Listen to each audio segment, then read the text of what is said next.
اور کہیں اللہ فرماتا ہے۔ ایسے کلام کے کہنے سے انسان پر کفر و شرک تو لازم نہیں آتا، یا آتا ہے؟ گناہ گار ہوتا ہے یا نہیں؟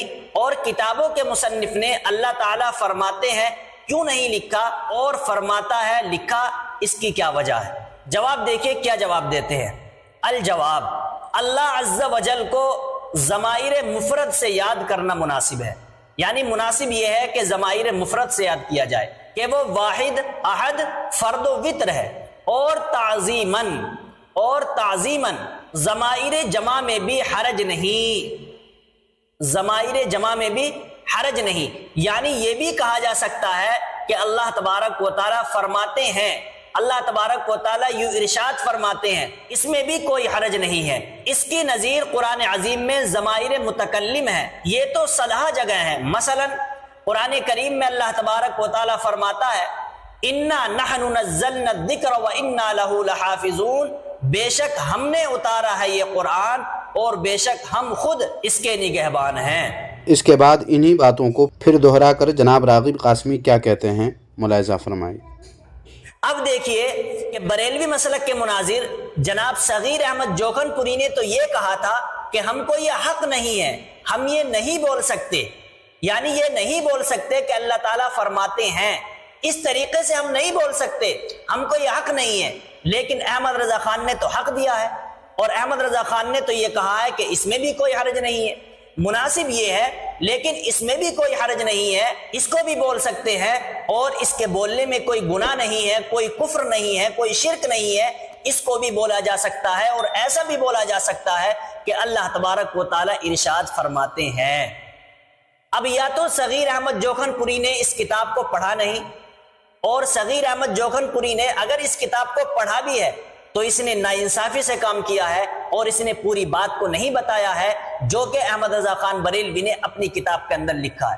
ناظرین، بات بس اتنی ہے کہ اللہ تعالیٰ کے لیے جمع کا صیغہ استعمال کرنا چاہیے یا واحد کا، یعنی اللہ تعالیٰ فرماتے ہیں یا فرماتا ہے، کیا کہنا چاہیے؟ اس کا جواب اعلیٰ حضرت علیہ الرحمہ نے کیا دیا آپ حوالہ دیکھ چکے ہیں، جس کا خلاصہ یہ ہے کہ اللہ تعالیٰ فرماتا ہے یہ کہنا ہی مناسب ہے، اور تعظیماً اگر اللہ تعالیٰ فرماتے ہیں کہے تو بھی حرج نہیں۔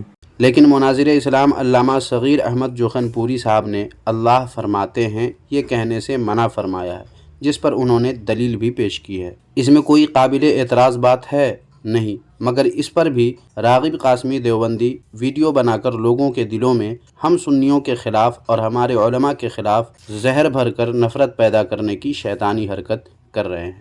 اب اگر ان کو ان کے گھر کا راستہ نہیں دکھایا جائے تو اچھا نہیں لگے گا ان دیوبندیوں کو، اس لیے ان کو ان کے گھر کا راستہ دکھائی دیتے ہیں۔ یہ دیکھیے کتاب ہے فتاوی دارالعلوم وقف دیوبند، جلد اول، صفحہ نمبر 152 پر ایک سوال و جواب ہے، وہ ملاحظہ فرمائیں۔ سوال میں لکھا ہے جو اللہ اور اس کے رسول کی توہین کرے یا صحابہ کرام کی تکفیر کرے، ایسے شخص کے بارے میں کیا شرعی حکم ہے؟ اب جواب دیکھیں۔ جواب میں لکھا ہے اس کو خارج از اسلام قرار دیا جائے گا۔ ناظرین، سوال میں دو باتیں ہیں، ایک اللہ اور اس کے رسول کی توہین کرنا، اور دوسری ہے صحابہ کرام کی تکفیر کرنا۔ ان دونوں میں سے کسی ایک بھی کام کرنے والے کو دیوبندی مفتی نے کیا بتایا؟ خارج از اسلام قرار دیا جائے گا۔ اور میرا مقصد یہاں صحابہ کرام کی تکفیر کرنے والے کے متعلق فیصلہ کیا ہے یہ بتانا ہے۔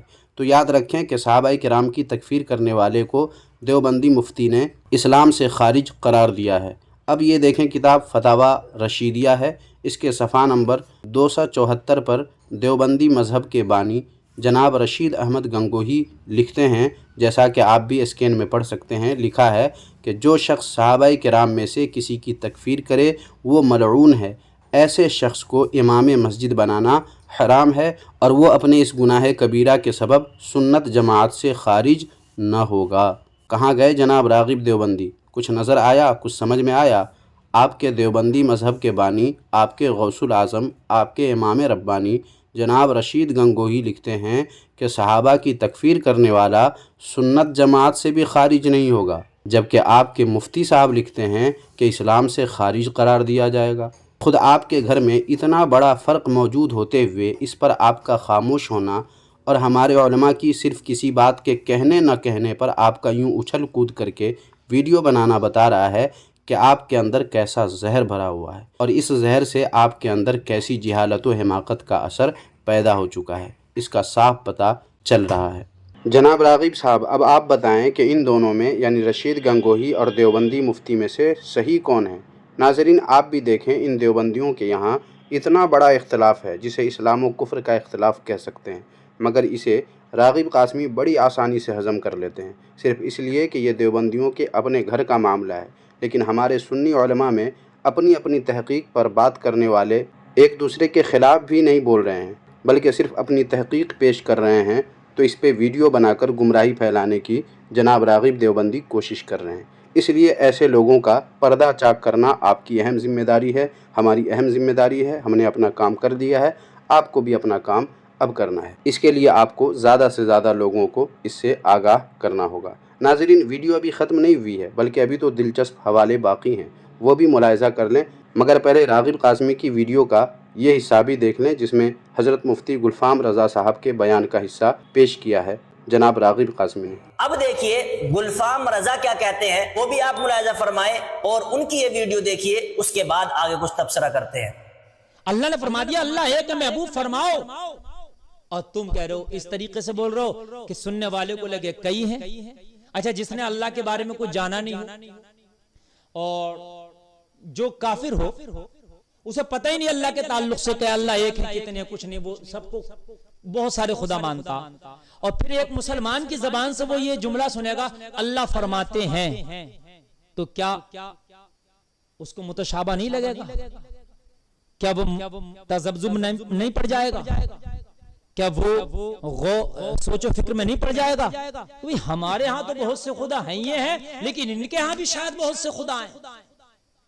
ارے بھائی سمجھنے کی بات ہے، جو جانتا ہے خدا کے بارے میں، چلیے میں جانتا ہوں، آپ جانتے ہیں خدا کے بارے میں اللہ ایک ہے، پھر اگر کوئی کہہ رہا اللہ فرماتے ہیں تو وہ سمجھ جائے گا اللہ ایک ہی ہے، یہ تو عزت کے لیے بول رہا، اب عزت بھی ان جملوں میں دے رہا جو عام آدمی کو دی جاتی ہے، جبکہ یہ بات سمجھ میں نہیں آتی ہماری۔ اللہ کی عزت آپ کے دینے سے نہیں ہوگی، اللہ تو عزت والا ہے۔ اللہ نے فرما دیا وَلِلَّهِ الْعِزَّةُ وَلِلرَّسُولِ وَلِلْمُؤْمِنِينَ، عزت اللہ کے لیے، رسولوں کے لیے، مومنین کے لیے، تمہارے عزت دینے سے نہیں ہے۔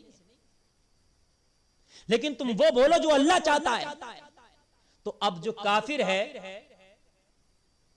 جو بہت سے خداؤں کو مانتا ہے، جس کا مذہب وہ ہے جو بہت سے خداؤں کو ماننے والا مذہب ہے، اب میں تقریر کر رہا ہوں، معاذ اللہ میں تو کبھی بولتا نہیں، اللہ نہ کرے میں ایسا بولوں کبھی، ہمارے علماء کبھی نہیں بولتے۔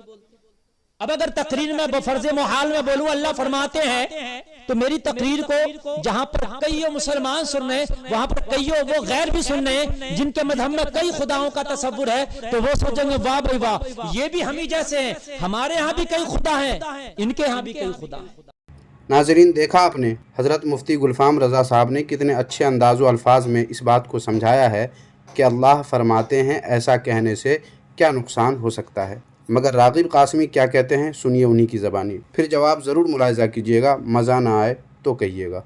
تو دیکھیے آپ ان کی تحقیق دیکھیے، یا تو احمد رضا خان بریلوی نے جو لکھا ہے وہ صحیح ہے، یا یہ جو رد کر رہے ہیں یہ صحیح ہے۔ اب فیصلہ آپ کریں کہ کیا اللہ تبارک و تعالیٰ کے لیے جو احمد رضا خان بریلوی نے لکھا ہے کیا وہ صحیح ہے، یا یہ جو تردید کر رہے ہیں اور جو رد کر رہے ہیں کہ اللہ تبارک و تعالیٰ کے لیے اس طرح نہیں بول سکتے یہ صحیح ہے۔ یا تو انہوں نے احمد رضا خان بریلوی کی کتاب کو نہیں پڑھا، اور اگر پڑھا بھی ہے تو انہوں نے انصاف سے کام نہیں لیا ہے۔ انصاف سے کام تو آپ کے مولویوں نے نہیں لیا ہے کہ صحابہ کرام کی تکفیر کرنے والے کو ایک کہتے ہیں کہ اسلام سے خارج قرار دیا جائے گا، جبکہ دوسرے کہتے ہیں کہ وہ سنت جماعت یعنی اہل سنت والجماعت سے بھی خارج نہ ہوگا۔ اسلام سے خارج ہونا تو دور کی بات ہے، مگر اس پر تو آپ چپ شاہ بنے بیٹھے ہیں۔ جناب راغب قاسمی صاحب، جب آپ نے اللہ رب العزت کے لیے واحد و جمع میں سے کون سا صیغہ استعمال کرنا چاہیے یہ بحث چھیڑ ہی دی ہے، تو آپ کو آپ کے گھر کا آئینہ دکھا کر آپ کی جہالت و حماقت کا دیدار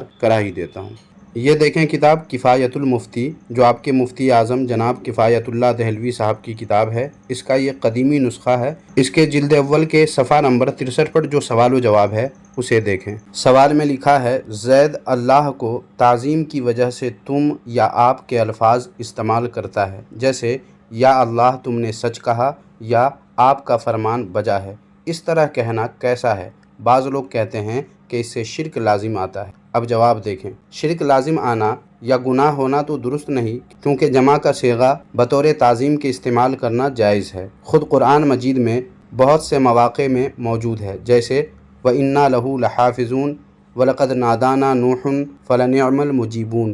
لیکن اردو کے محاورہ کے لحاظ سے واحد کا صیغہ استعمال کرنا اولا اور بہتر ہے۔ جناب راغب دیوبندی صاحب دیکھ لیں، آپ کے مفتی اعظم لکھ رہے ہیں کہ جمع کا صیغہ بطور تعظیم کے جائز تو ہے، لیکن اردو کے محاورہ کے لحاظ سے واحد کا صیغہ استعمال کرنا اولا اور بہتر ہے۔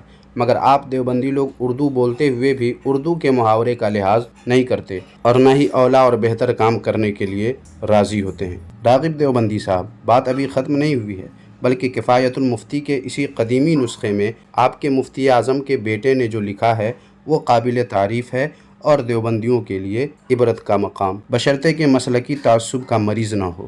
دیکھیے کفایت المفتی کے اسی جلد کے اسی صفحہ پر اسی سوال کے نیچے نوٹ از واصف کے زیر عنوان آپ کے مفتی اعظم کے بیٹے لکھتے ہیں، اللہ تعالیٰ کے لیے ذکر اور خطاب میں جمع کا صیغہ استعمال کرنا اسوہ قدیمہ متوارثہ کے خلاف ہے۔ قرون اولیٰ میں کہیں اس کا ثبوت نہیں ملتا کہ بندوں نے اپنی دعاؤں میں یا ذکر میں معبود کے لیے جمع کا صیغہ استعمال کیا ہو، اگرچہ اللہ تعالیٰ نے خود اپنے لیے جمع کا صیغہ استعمال فرمایا ہے، لیکن جتنی دعائیں انبیاء پیشین کی نقل فرمائی ہیں یا بندوں کے لیے بطور تعلیم ارشاد فرمائی ہیں، نیز رسول اللہ صلی اللہ علیہ وسلم نے جتنی دعائیں اور کلمات ذکر امت کو سکھائے ہیں، ان میں کہیں جمع کا صیغہ اس ذات واحد کے لیے استعمال نہیں فرمایا گیا، اور اسی کے مطابق تمام صحابہ و تابعین و تبع تابعین و ائمہ مجتہدین رضوان اللہ علیہم اجمعین کا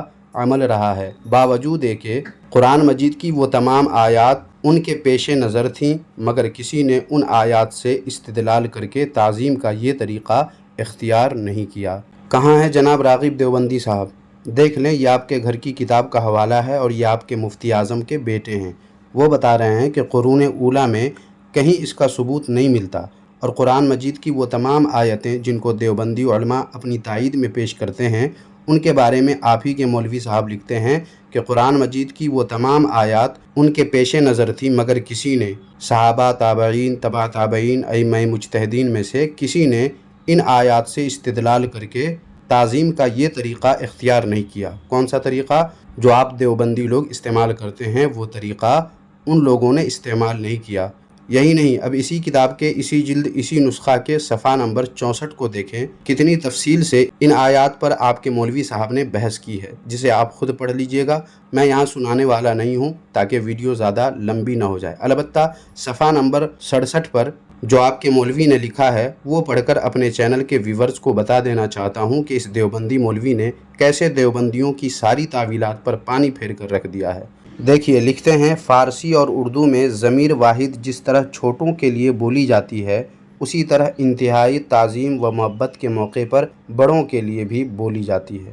اور اس کے بعد عربی، فارسی اور اردو کے اشعار ہیں، وہ آپ پڑھ لیجئے گا۔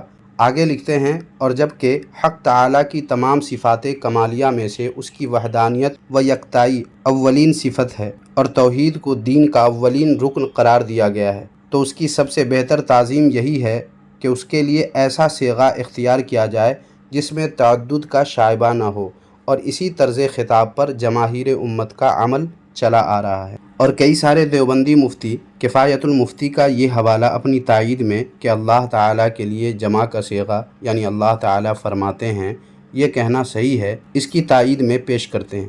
ایسے چالاک دیوبندیوں کے بارے میں دیوبندیوں کے مفتی اعظم کے بیٹے لکھتے ہیں، اس کے خلاف جن حضرات کو اپنی رائے کی صحت پر اصرار ہے، وہ مندرجہ بالا فتویٰ سے جواز کی سند تو پکڑ لیتے ہیں، مگر اس پہلو کو نظر انداز کر دیتے ہیں جس کو حضرت مفتی اعظم نے اولا و افضل فرمایا ہے۔ ناظرین، معلوم ہوا کہ عدل و انصاف کا تقاضا یہ ہے کہ اللہ تعالیٰ کے لیے جس طرح علماء اہل سنت والجماعت بریلوی اور عوام الناس کہتے ہیں کہ اللہ تعالیٰ فرماتا ہے، اللہ تعالیٰ دعا قبول فرماتا ہے، ایسا ہی کہنا